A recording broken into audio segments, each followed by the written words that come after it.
আসসালামু আলাইকুম এভরিওয়ান, সবাই কেমন আছো? যাই হোক, সবাই তো ভালোই আছো আর আমরাও অনেক ভালো আছি। তাই জন্য এখন গুছিয়ে নিয়েছি আর প্রেজেন্টেশনটা হাতে নিয়ে এখন আমরা চলে যাচ্ছি বিয়েবাড়ি। হ্যাঁ, তো বিয়েবাড়ি যাওয়ার আগে, যেহেতু রাতের বিয়ে, তো বিয়েবাড়ি যাওয়ার আগে আমি একটু মশারি টশারি ফোল্ডিংটা যেহেতু তোলা আছে, তো মশারি সেট করে জায়গাটা রেডি করেই বেরিয়েছি। আর এখন গাড়ি চলে এসেছে, আমাদের গাড়ি এসেছে, কিন্তু আমাদের ড্রাইভার ভাই নেই, কাজে ব্যস্ত। তো অন্য একটি ড্রাইভার ভাই আসলো। আর এখন আমি উঠে পড়েছি গাড়ির ভিতরে, আর আমার শাশুড়ি আমার মেয়েকে আমার কাছে দিল। যাই হোক, আমাদের বাড়ির কাছ থেকেই গাড়িতে উঠেছি। হ্যাঁ, আর এখন তো রাত 9টার উপরে গিয়েছে, 9:30 মতো বাজতে গিয়েছে, 8:30টার সময় বেরোনোর কথা ছিল। যাই হোক, গাড়িতে উঠে এখন আয়াতকে জুতো পরানো হচ্ছে, ড্রেস করানো হচ্ছে। আর এই যে আমার ননদ পিছনে বসে আছে। তো এখন চলে যাচ্ছি। হ্যাঁ, আর পৌঁছে গেছি। আর এখানে দেখো প্রচণ্ড ভিড়, আর লাইটিংটা একদম সুন্দর, চারিদিকে জাস্ট ওয়াও লাগছে। চারিদিকটা জাস্ট ওয়াও একদম।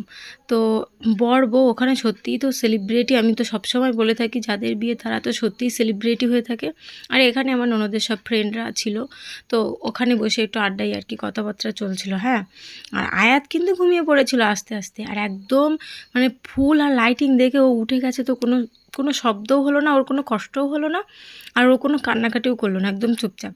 আর ওখান থেকে একটি একটি করে ফুল তুলছে আর আমার হাতে হাতে দিচ্ছে। যাই হোক, চারিদিকে অনেক মানুষ। আর এখানে মানে বর বউয়ের ওখানে কোনো প্লেস পাওয়া যাচ্ছে না, ওখানে যাব প্রেজেন্টেশনটা দিব, সেরকম কোনো আমি পরিস্থিতি খুঁজে পাচ্ছি না। রাতের পাপা এখন বলছে এইবার যাও, এইবার যাও, একটু লোক কম আছে। হ্যাঁ, তো আমি যাচ্ছি, তবুও একটু ব্যাকে ফিরছি, মানে আমার জন্য ইচ্ছে করছে না অত লোকের মাঝখানে যেতে। যাই হোক, এখন গিয়েছি ফাইনালি। আর সেই বর কত মিষ্টি হাসি দিচ্ছে, আর বউ তো একদম সুন্দর, মানে বান্ধবী বান্ধবী, বন্ধু বন্ধু, মানে আমার বরের বন্ধু হলো বর, আর আমার ননদের বান্ধবী হলো বউ। যাই হোক, এই যে হচ্ছে আমার ননদের বান্ধবী আর আমার বরের বন্ধুর বউ। তো এখন আমি উঠে জিনিসটি দিয়ে আবার ব্যাকে এসেছি, কারণ ওখানে দাঁড়িয়ে আর কী বা করবো। আমি তো ফোন নিয়ে যাইনি যে একটি সেলফি তুলবো। আর এই যে এখানে তো লোক, প্রচণ্ড লোক, এখানে এক এক করে সেলফি তুলছে সবাই। আর মানে ক্যামেরাম্যান জলদি জলদি ফোকাস করছে, আর একটা একটা করে ফটো উঠে যাচ্ছে। আর বর আর বউ তো পোজ দিতেই ব্যস্ত ওখানে একদম, মানে একের পর এক যে ভিড় হতেই থাকছে, ওদের পোজ দিতে কষ্ট হচ্ছে না, এরকম একটি ব্যাপার। যাক, বর কিন্তু এখন আমাদের ব্লগে আসলো, কারণ আমাদের পরিচিত আমার বর ভিডিও করছে, দেখতে পেয়েছে, তো একটু হেসে দিল। যাই হোক, এখন এখানে আছি আমরা সবাই মিলে। তো এসে আগে এই পর্বটা সেরে নিলাম, তারপরে এখন খাওয়া দাওয়াটা করব। মানে খিদে তো পেয়ে গেছে, যেহেতু অনেক রাত্রে এসেছি, 10:30টার মতো বাজতে গিয়েছে, তো খাওয়া দাওয়াটা তো সারতে হবে। লাইটিংটা দেখো কত সুন্দর, আর লাইটিং দেখে আয়াত একদম ফিদা হয়ে যাচ্ছে, ওর মানে খুব ভালো লাগছে। তো এই যে, আর এখন আয়াতের পাপা বলছে চলো একটু ফুচকা খেয়ে আসা যাক। আমি বলছি হয়তো ওখানে ভিড় আছে, বললো বেশি ভিড় নেই, আমি দেখে এসেছি, চলো। তো এসেছি একটু ফুচকা খেতে। তো এই যে ফুচকাও নিয়ে নিলাম, মানে আয়াতের পাপা দুটো খেয়েছে, আমি একটা খেয়েছি, ওখানে বেশি কিছু খাইনি।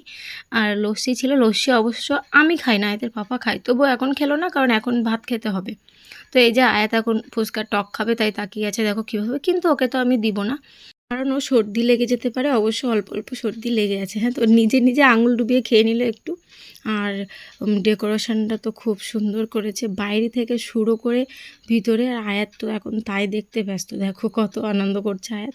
তো আমরা এখন ফুচকা খেয়ে আসলাম, আর এখানে বসে আছি। হ্যাঁ, এখন মানে আমার ননদের বন্ধুরা গিয়ে দেখে আসলো, প্রায় এক্ষুনি বসবে, এরকম সিট ফাঁকা হবে আর আমরা বসে পড়বো, এরকম একটি ব্যাপার। তো ভিড় অটোমেটিক্যালি হতেই আছে, রাত 11টা বাজতে গেছে, কিন্তু লোকজনের ভিড় এখনও কিন্তু কমেনি। আমরা ভাবছি হয়তো বিয়ে শেষই হয়ে গেছে। তো এখানে আমরা মা মেয়ে বসে আছি অনেকক্ষণ থেকে, আর আমরা কোনো একটা বিষয় ডিসকাস করছিলাম। যাই হোক, এখন বাইরে চলে আসলাম, আর এখানে এসেছিলাম আর একজনের ফুচকা খাওয়াতে। যাই হোক, ফুচকা, তারপরে আমিও আরেক পিস খেয়ে নিলাম, আর এখন যাচ্ছি ভিতরে। হ্যাঁ, তো এখানে ভিড়টা একটু দেখো, এখানে কিন্তু সব ভিডিও করার জন্য, ফটো তোলার জন্য ভিড়, এখানে কিন্তু ফুচকা খাওয়ার জন্য, চা খাওয়ার জন্য না। হ্যাঁ, কারণ অনেক রাত হয়ে গেছে, সবার অবশ্য খাওয়া হয়ে গেছে। ফাইনালি আমরা এখন বসে বললাম খেতে। আর আমার ননদের ফ্রেন্ড কী নাম যেন, সানোয়ার হচ্ছে ভিডিওটা আমাদের করে দিচ্ছে। খুব ভালো একটি ছেলে। হ্যাঁ, আমাদের বেশ ভিডিওটা করে দিচ্ছে, বেশ কথা বলছে। আর এখানে এরা সবাই বসেছে, আর আমি আয়াতের পাপা আয়াত আর আরেক সাইডে বসেছি। হ্যাঁ, তো এই যে হলো সানোয়ার, যে আমাদের এতক্ষণ ভিডিও করছিল, খুব ভালো একটা ছেলে। হ্যাঁ, তোমাদের সাথে পরিচয় করিয়ে দিলাম। আর এখন আমরা খেয়ে নিব। এখন এক এক করে সব কিছু আমাদের ঠিকঠাক করে দিচ্ছে। যাই হোক, টেবিলের উপরে একটু খবরের কাগজ বিছিয়ে দিল, তারপরে আমাদের প্লেটটিও চলে আসলো। এখন আমরা খাবো। অবশ্য মাথার মধ্যে গন্ডগোল ধরে গেছে, অনেক রাত বেজে গেছে, মানে 12টা বাজতে যাই বাড়ি যাব। তারপরে আমাদের সবার পানির বোতলটি দিয়ে দিল, আর আগাম দিয়ে দিল। হ্যাঁ, হজমোলা আগাম দিয়ে দিয়েছে আমাদের আর কি টিস্যুর সাথে সাথে। তো ভাত নিলাম, তারপরে মুড়োখণ্ডটা নিয়ে নিলাম, আর বেগুনি তার সাথে অবশ্যই থাকবে। আর তারপর আয়াতকে কি করছি দেখো, ও তো দুষ্টামি করছে, ওকে চেয়ারের মাঝখানে বসিয়ে ফোন দেখাচ্ছি যাতে করে শান্ত থাকে। তারপরে চলে আসলো মাছের একটা আইটেম। তো আমি অল্প অল্প করে নিচ্ছি, কারণ আমার মাথার মধ্যে গন্ডগোল বেঁধে গেছে এখন আপাতত। তারপরে চলে আসলো চিকেন। হ্যাঁ, তো চিকেনটাও আমরা খেয়ে নিচ্ছি। আর এখন দেখো, এখন পাঁপড় এসে গেছে, মিষ্টি এসে গেছে, চাটনিও এসে গেছে। তো আমি ওই সমস্ত কিছুই খেলাম না, অল্প অল্প করে খেলাম। অবশ্য টানা হাতে দিয়ে গেছে, নয়তো বা বারণ করার সময় পাইনি আমি। হ্যাঁ, আর এখানে দেখো আমি আইসক্রিমটা একটু ভক্তি করে খাবো এখন, খেতে ইচ্ছে করছে আইসক্রিমটা। আর তারপরে আমি আমার ননদকে একটু ভিডিও করে দিচ্ছি, একটু ফটো তুলে দিচ্ছি। এখানে আমরা ভাবছি ফাইনালি এখন জায়গাটা একটু ফাঁকা হয়েছে, তবুও লোকে মানে আমাদের পাগল ভাবছে কিনা জানি না, ওর ভিতরে যাচ্ছি বলে। তো এই যে আমরা এখন ভিডিও করছি, সবাই কিন্তু মোটামুটি আমাদের দিকে তাকাতেই আছে। হ্যাঁ, তো আমাদের খাওয়া দাওয়া যেহেতু কমপ্লিট, এখন বেরিয়ে যাচ্ছে, যাওয়ার পথে ফাঁকা পেয়েছি, তাই জন্য এই সমস্ত কাজগুলি এখানে করছি। মানে ওটা হয়ে গেলে আমি এখন এর ভিতরে ঢুকবো, একটু ভিডিও করব, এই সমস্ত। তো যাই হোক, এখন আমি কিন্তু যাচ্ছি এর ভিতরে।